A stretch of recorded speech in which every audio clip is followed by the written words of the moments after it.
on the project last year. So do this just now.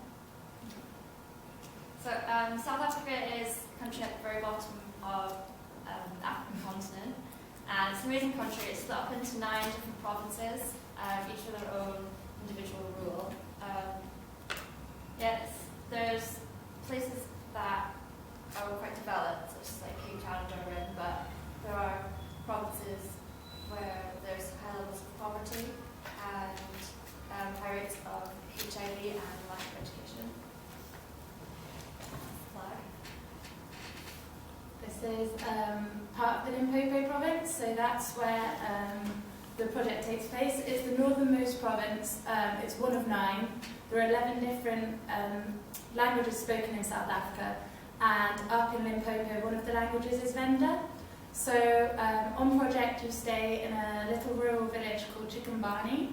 Everyone's really, really nice, and it's just kind of a typical African village. Limpopo is one of the poorest provinces of South Africa, and it's got 80% of the people there living in poverty. In Limpopo, that we work with different NGOs, which kind of gets us involved in the community, so it's really nice.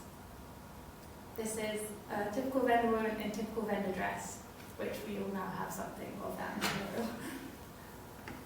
So the project runs for 8 weeks between July and August, and the aim is to take 10 volunteers. So the aims of the project are raising HIV awareness. So we work with different NGOs to do this. So the Chilo Mountain School, and TVET, and Love Life. And you also work with different NGOs as well. So Chilo Mountain School, that's where you stay when you're in Chikumbani, and it provides orphan, HIV positive or underprivileged children with care and food and education. And it's run by Susie Cook, she'll look after you when you're on project. She's like a mum. Yeah, she's really nice. It's like a family. They call it the Ruchilo family. Nobody is staff there. It's like a big family. So it's a really nice place to stay. Yeah, it's really good. So the Chilo run ARV workshops throughout the week and on the weekends. You can get involved with them, and also all the children there are so cute. You can play with them. They're great. If you want to like go into the classes, that just like reception classes and primary classes, you can do that as well if you fancy that. And every year we help out with like various DIY projects. Like last year, or summer just passed, we helped repaint our reception room, which is kind of a bit dingy, really dingy. This is part of the Ruchilo family, so you can see Susie up in the middle, and then some of the others. And there's some of the kids as well. And this is last year's Victoria playing with some of the children there.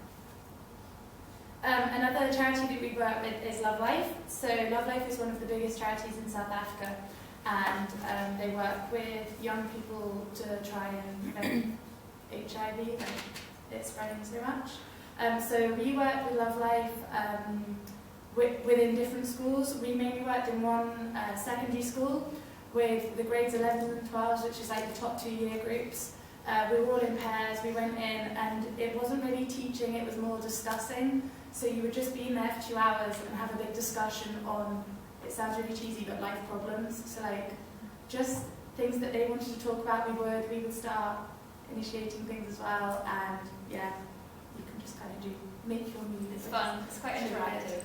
We enjoyed it. Yeah, and it's also quite a challenge, which is what we also enjoyed, because it's something that none of us were used to doing, going into a group of, some of the people could have been aged 18 or even like 22, but it was so worthwhile and it was really, really good.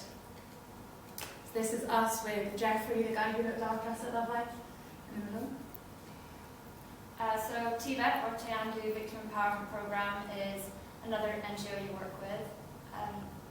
They provide help and support to women and children survivors of sexual abuse and domestic violence.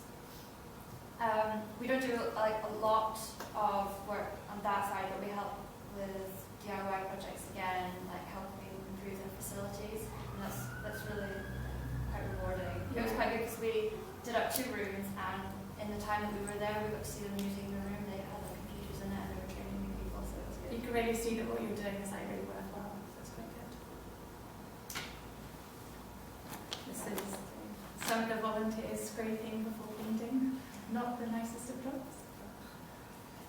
We also work with other community projects. So this year, 3 of the people in our group were netballers, so we decided to set up a netball club for the children of Chickenbody, mainly the girls. We did get a few boys in, but yeah. We had so many people turn up, all of these children. One day there must have been like over 60 kids who were just so keen to get involved in something because they don't have things like that for them.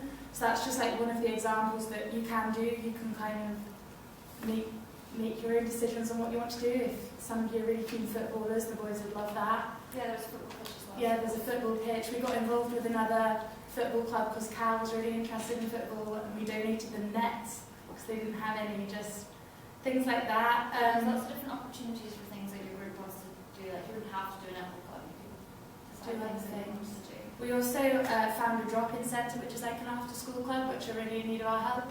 So we kind of set up a link with them, which hopefully next year's volunteers can carry on with.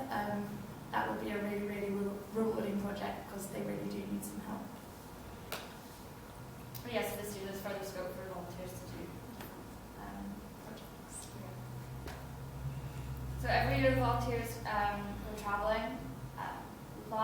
This summer, no, people do like to do it. We went for 2 weeks before the project started and then a week at the end. There's lots of different things you can do, just whatever your group wants to do. But during the project as well, we always take a weekend to go to Kruger. It's like It's so good. a huge national park and it's really, really close to where you stay. Yeah, it's really fun. So, like when we travelled, we started off in Cape Town and basically did the whole of the coast of South Africa, which I didn't quite realise how far it was, but it is very, very long. So we went, this is us up in Lesotho, this is in Kruger Park, some of the animals, Meisner.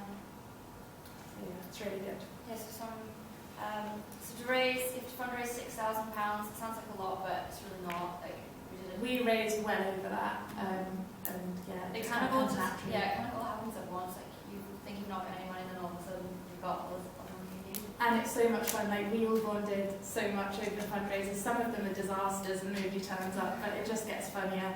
And some of them are amazing and it works really well. So yeah. And yeah, flights are about £650, but it just depends. Like you want to get them as early as possible. In vaccinations and anti-malarial, so it depends. Like you can get rabies, which makes it more expensive. That would be £150. You don't have to get rabies. And then the anti-malarials, if you get doxycycline, they're not too expensive. And you don't need a visa either. It's really easy. Yeah. So if you have any more questions, you can email. And we'll have an amazing time. Definitely apply. Thank you. Thank you.